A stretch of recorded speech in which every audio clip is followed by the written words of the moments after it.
Allah.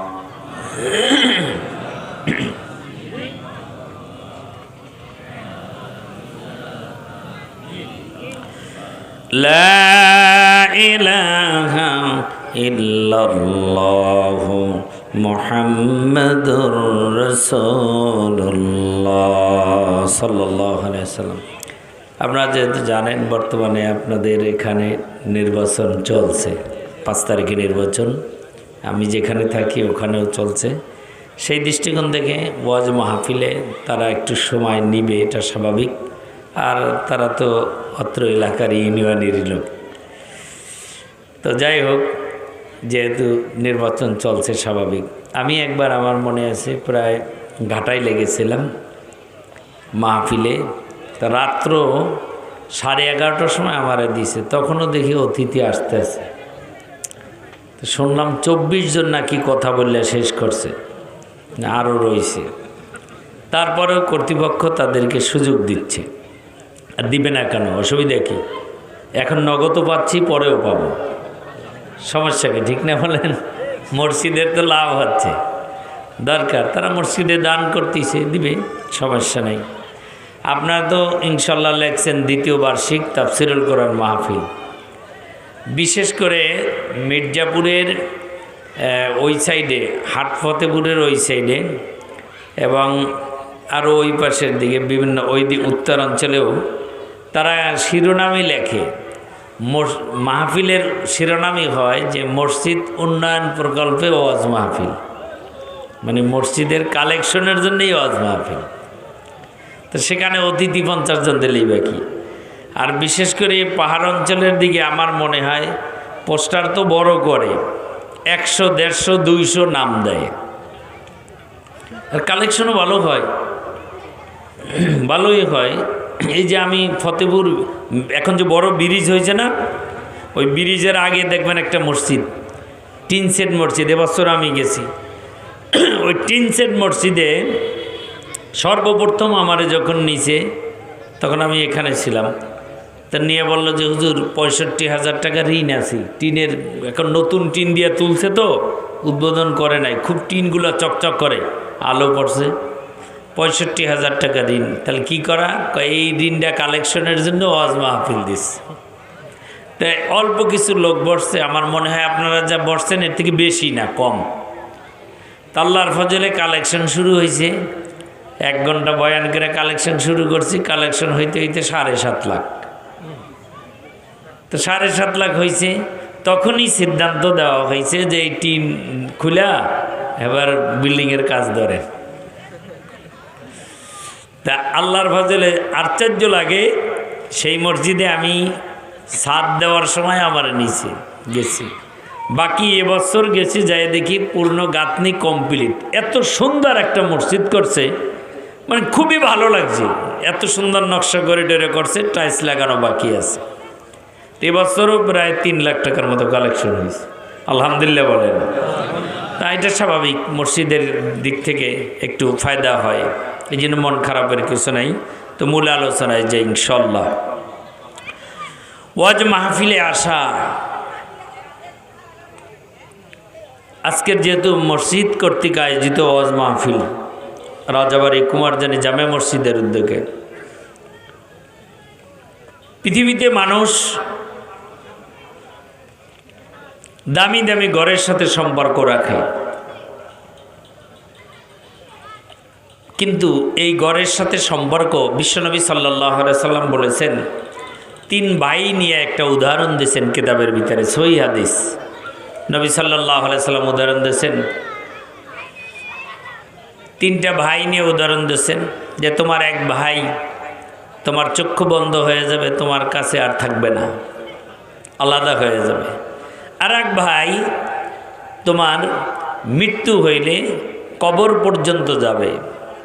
আর এক ভাই কবর না, একেবারে জান্নাত পর্যন্ত তোমার সঙ্গে যাবে। সুবহানাল্লাহ। এই 3 ভাইয়ের মধ্যে আপনকে, পরকে নবী সাল্লাল্লাহু আলাইহি সাল্লাম আবার ব্যাখ্যা করেছেন। এক ভাই এরকম উদাহরণ দিয়ে বুঝাইছেন, আপনার চক্ষু আমার চক্ষু বন্ধ হয়ে যাবে আর নাই, কাছে থাকবে না।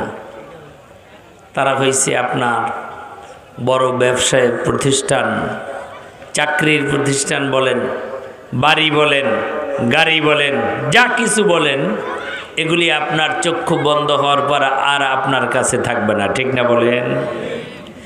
আপনি এই জমিতে দাঁড়িয়ে বলতে পারবেন এই জমি আমার, এটা আপনি বলবেন, যত দিন থাকবেন ততদিন বলবেন।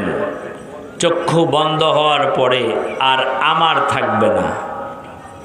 এই জমিনই বলবে এখন আর আপনার না, এখন অন্য এক ব্যক্তি এখানে দাঁড়ায় বলবে আমার। ঠিক না বলেন? আল্লাহ তাআলা যেদিন এই জমিন সৃষ্টি করলেন, যেদিন এই জমিনের ভিতরে বাবা আদম আলাইহিস সালাতু ওয়াস সালাম আসেন, ও বন্ধু, এই জমিনে আজকের আমি দাঁড়ায় আছি, আমি আমার বলতে পারি। আমি হয়তো আমার বলবো, আমার আগে আরো একজনে আমার বলছেন, তিনিও থাকতে পারেন নাই। তার আগে আরো একজনে আমার বলছেন, তিনিও থাকতে পারেন নাই। খুব খেয়াল করে শোনেন রে বন্ধু, আপনার কষ্ট করা বাড়ি, মাথার গাম পায়ে ফেলে বড় ফাউন্ডেশন দিয়ে 3 তলা 5 তলা বাড়ি করছেন। একটা কারগুজারি মনে আসছে বইলে দিই, তারপরে বয়ান করি। আমি তখন যশোর রেল স্টেশন মাদ্রাসায় পড়ি, পাশে একটা ছোট্ট একটা মসজিদে নামাজ পড়াই, ছাত্র মানুষ, সকালে ক্লাস করি, বিকালে আইসা নামাজ পড়াই ছোট্ট একটা মসজিদে রেল স্টেশনের কাছে। আমার চোখে দেখা আল্লাহর এক বান্দা, ওই যে বাঙ্গারির ব্যবসা করে, বাঙ্গারির বাঁশ দিয়া, জুরি 2টা দিয়া পুরান বাঙ্গারিগুলি টানে, টানতে টানতে এক পর্যায়ে 2টা ছেলে ছিল। কিছু লাভবান হওয়ার কারণে একটা ছেলেরে লন্ডন পাঠায় দিয়েছে। কষ্ট করে কিছুদিন পর আরো একটা ছেলে পাঠিয়েছেন। ভালো একটা ঘর নাই, ছাপড়া ঘরের মধ্যে বসবাস করেন, টিনের ছাপড়া। কিন্তু সন্তান দুটো এই ভাঙ্গারির ব্যবসা করে যখন বিদেশ পাড়ি দিয়েছে, কিছুদিন যেতে না যেতে আল্লাহর বান্দা লক্ষ লক্ষ টাকার মালিক হয়ে গেছে, এমনকি কোটি টাকার মালিক হয়ে গেছে। কিন্তু এখনো বিল্ডিং করেন নাই, ছাপড়ার ভিতরেই থাকেন, মসজিদের ভিতরে কিছু টাকাও দান করেন। কিছুদিন পরে বিল্ডিং এর কাজ ধরলেন। তৎকালীন সময় 3 তলা ফাউন্ডেশন দিয়া বড় নকশা করে একটা বিল্ডিং করলেন। বিল্ডিং এর ভিতরে এখনো যায় নাই, উদ্বোধন করবেন, মানুষদের কাছে দাওয়াত পৌঁছাইতেছেন। স্বামী স্ত্রী 2 জন মাত্র বাড়িতে, 2টা ছেলে বিদেশের বাড়িতে থাকে, কষ্ট করে টাকা ইনকাম করে দেশে পাঠায়। মা বাবার মনে কত আনন্দ, এত গরিব হালত থেকে আজকের এই অবস্থায়। যেদিন উদ্বোধন করবেন তার 2-3 দিন আগে আল্লাহর বান্দার মাগরিবের নামাজের পূর্বেই সংবাদ পাইলাম তার স্ত্রী স্ট্রোক করে দুনিয়ার থেকে বিদায় হয়ে গেছে। জানাজায় আমরাও শরীক হইলাম। বড় আফসোস করলো, সবাই কাঁদলো আর বলল সারা জীবন কষ্ট করলো, কষ্ট কইরা একটা বিল্ডিং করলো 3 তলা। তৎকালীন সময় মার্বেল টাইলস দিয়া ঘরের মধ্যে সুন্দর করে সাজাইছে। কিন্তু এই আরামের ঘরের ভিতরে, যেই ঘরের জন্য এত কষ্ট করলো, সেই ঘরে ঢুকতে পারলো না। তার স্বামীও বৃদ্ধ মানুষ, খুব কাঁদলো যে কত কষ্ট করলো স্ত্রী, সারা জীবন আমার সঙ্গে কষ্ট করে জীবন যাপন করলো, আজকের সুখের মুখ দেখলাম, স্ত্রী দুনিয়ার থেকে বিদায় হয়ে গেল। এ বলতে না বলতে পরের দিন আমার চোখে দেখা, বড় আফসোস লাগে। পরের দিন আল্লাহর ওই বান্দা স্ত্রীর শোকে বা আল্লাহর হুকুম হয়েছে, তিনিও বিদায় হয়ে গেলেন। কত কষ্ট করা বাড়ি, কত কষ্ট করে এই বিল্ডিং করেছেন, একটা রাত্র পর্যন্ত এই বিল্ডিংয়ে থাকার সুযোগ তার হয় নাই। ও বন্ধু, আজকের মনে করেন আপনিও যদি 5 তলা বাড়ি করেন, মাথার ঘাম পায়ে ফেলে কষ্ট করে বাড়ি করলেন, সবে মাত্র আজকে রাত্রেই যদি আপনি মারা যান, ঘরের ভিতরে আপনি যদি খাটের উপরে মারা যান, দেখবেন যদি আল্লাহ না করুক যদি মাগরিবের পরে মারা যায়, তাহলে স্ত্রী কাঁদবে, যদিও কাঁদবে তবুও বলবে, যদিও কাঁদবে তবুও বলবে মাগরিবের পর যেহেতু মারা গেছে, দেরি করার দরকার নাই, গভীর রাত্রের আগেই কবরে রাইখা দাও, ঘরের থেকে বের করে বাহিরে নাও।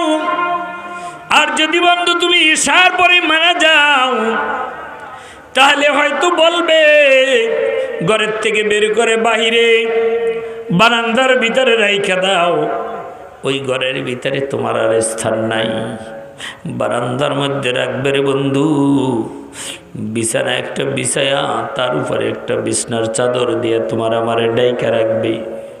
ও বন্ধু, তোমার ভাই আসবে, কান্তি কান্তি আসবে, যেহেতু ভাই আপন ভাই দুনিয়ার থেকে বিদায় হয়ে গেছে, সেও বলবে রাত্র গভীর করার দরকার নাই, তাড়াতাড়ি করে কবরে রাখার ব্যবস্থা করো। আল্লাহর নবী বুঝাতে চাইছেন, তোমার যত দামি বাড়ি, যত দামি গাড়ি, যত সুন্দরী নারী হোক না কেন, তোমার যত জমাজমি থাকুক না কেন, যত ব্যবসা প্রতিষ্ঠান থাকুক না কেন, চক্ষু বন্ধ হয়ে গেলে ওই জমির মালিক তুমি না, ওই বাড়ির মালিক তুমি না, ওই ঘরের মালিক তুমি না, ওই গাড়ির মালিক তুমি না, যার জন্য তুমি জীবনপণ লড়াই করে কষ্ট করে কামাই করলা। অনেক সময় যেই জমির জন্য ভাই ভাইয়ের সঙ্গে সম্পর্ক নাই, যেই 1 হাত জমির জন্য ঘর তুলতে যায় ভাইয়ের সঙ্গে সম্পর্ক বিচ্ছিন্ন হয়ে যায়, এমনকি নিজের সন্তানের সঙ্গেও সন্তানের বাগে একটু কম দিলে সন্তানের সাথেও সম্পর্ক বিচ্ছিন্ন হয়ে যায়, যেই সম্পদের কারণে স্বামী স্ত্রীর সম্পর্ক বিচ্ছিন্ন হয়ে যায়, যেই সম্পদের কারণে বন্ধু বান্ধব শেষ হয়ে যায়, সেই সম্পদ আজকের চক্ষু বন্ধ হওয়ার সঙ্গে সঙ্গে তোমারে জানায় দেবে এখন আর তোমার সঙ্গে আমাদের কোনো সম্পর্ক নাই। বোঝার জন্য বলছি, ভালো করে বোঝেন। এত কষ্ট করে বিল্ডিং করলেন, ওই বিল্ডিং চক্ষু বন্ধ করার পর আর আপনার নাই। যেই বিল্ডিং এর জন্য মাথার ঘাম পায়ে ফেলায় কষ্ট করলেন, আপনার নাই।